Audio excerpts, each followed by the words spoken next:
Now, our next guest was born with cerebral palsy, which affects his speech as well as the functioning of his legs and arms.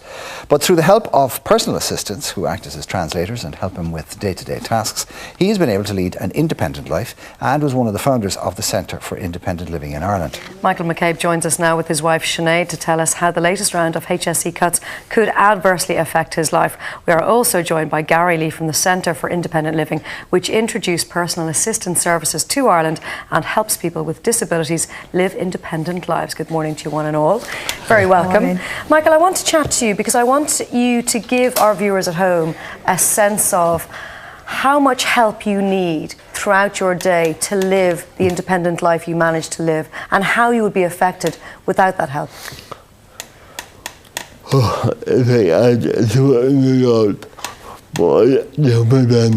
Said it's very hard to do it in a short time, but he'll do his best. As you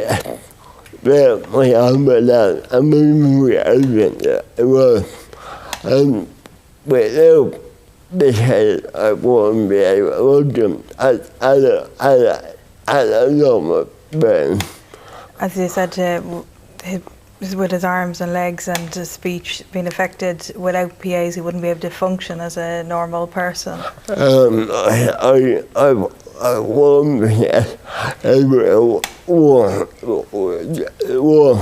wouldn't be able to work. And that would mean that I wouldn't be able to work. We wouldn't be able to pay a mortgage. Which would mean we wouldn't be able to pay our mortgage. And we would be dependent on more dependent on the state. And we'd be more dependent on the state.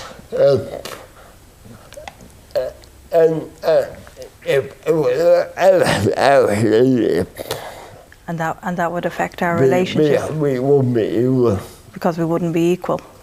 If you depend on somebody. Because if you depend on somebody. You lose.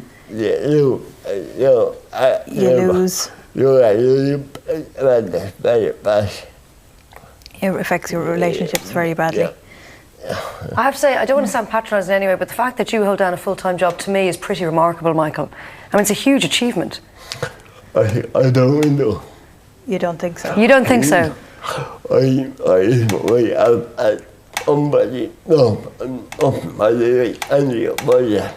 He sees himself as like anybody else. But he does need assistance. Yeah. But I'm very independent in my mind.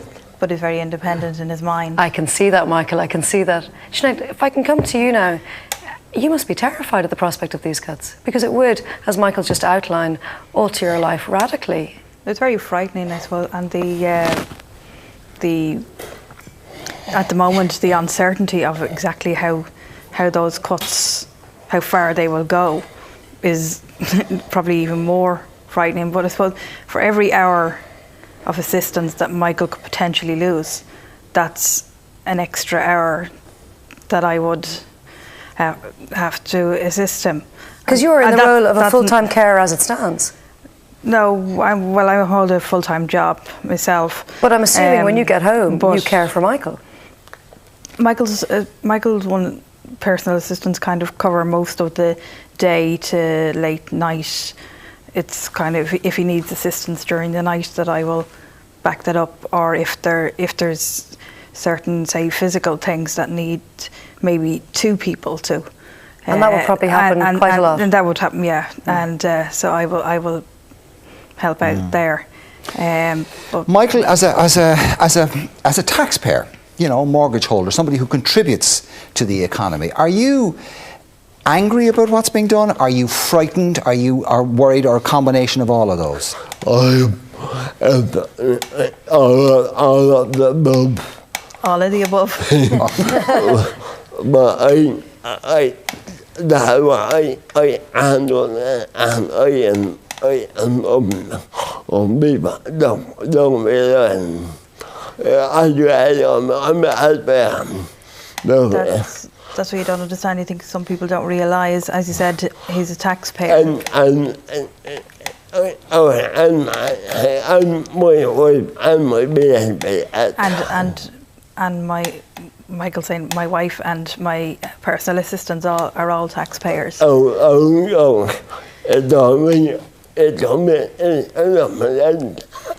It doesn't make economic sense. That way. Poor people end up being on state.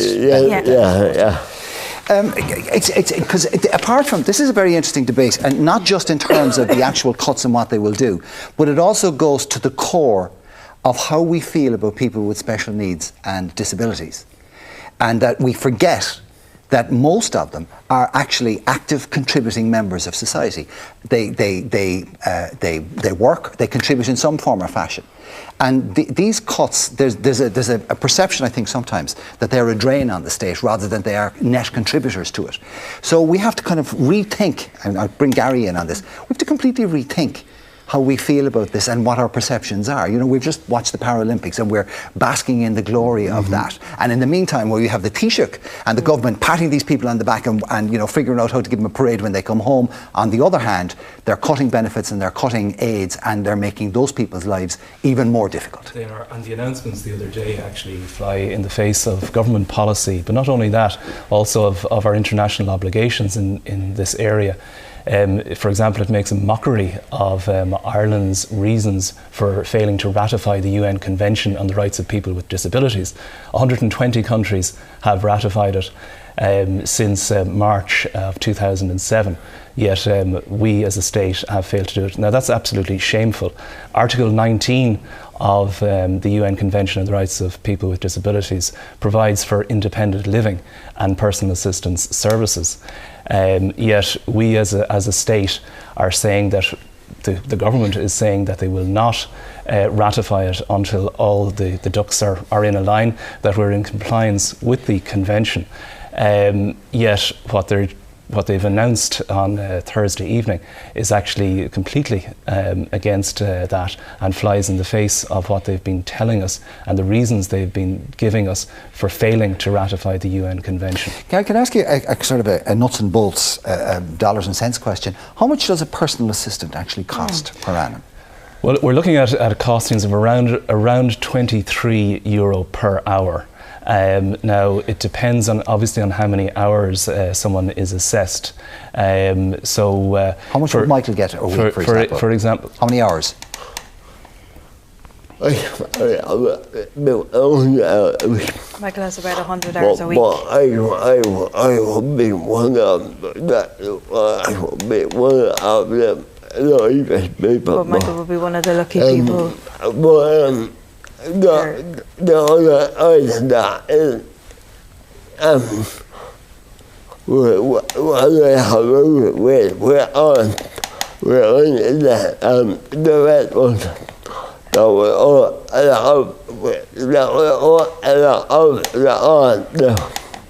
The other side of that is that they're trying to get direct funding or direct payments, which would cut a lot of the costs down. Because Michael, can I ask you, I mean, this is your opportunity to speak in public and address Minister James Riley.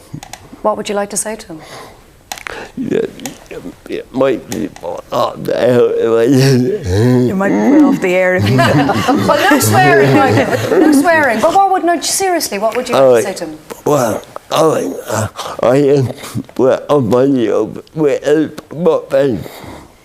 You think?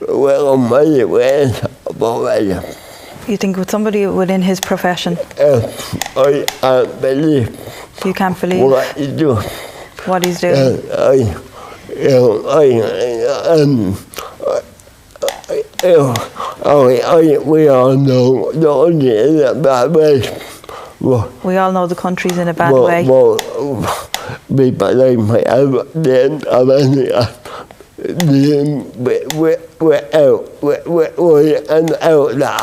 But people like himself didn't have any dealings with how and why that happened. And that people on the people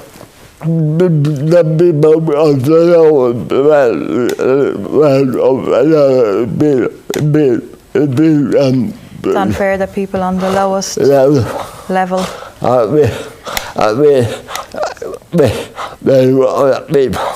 are paying for other people. You're paying the price. Yeah. Okay, well look, It's a price you can't afford to pay, if we're honest. we're going to have to leave it at that. But you know, we see these headlines and we see these news stories, and we very often don't actually see the real effect. We don't meet the people who they directly affect. Well, this morning we have, and so people at home can now make their own judgment about whether these cuts are right or just or appropriate or fair. Thank you, Michael. Thank you, Sinead. Thank you, Gary. Thank you. Pleasure. Now, last night, Ireland won 4 golds, 2 silvers and a bronze at this year's London Paralympics. We'll be getting the latest update after the break.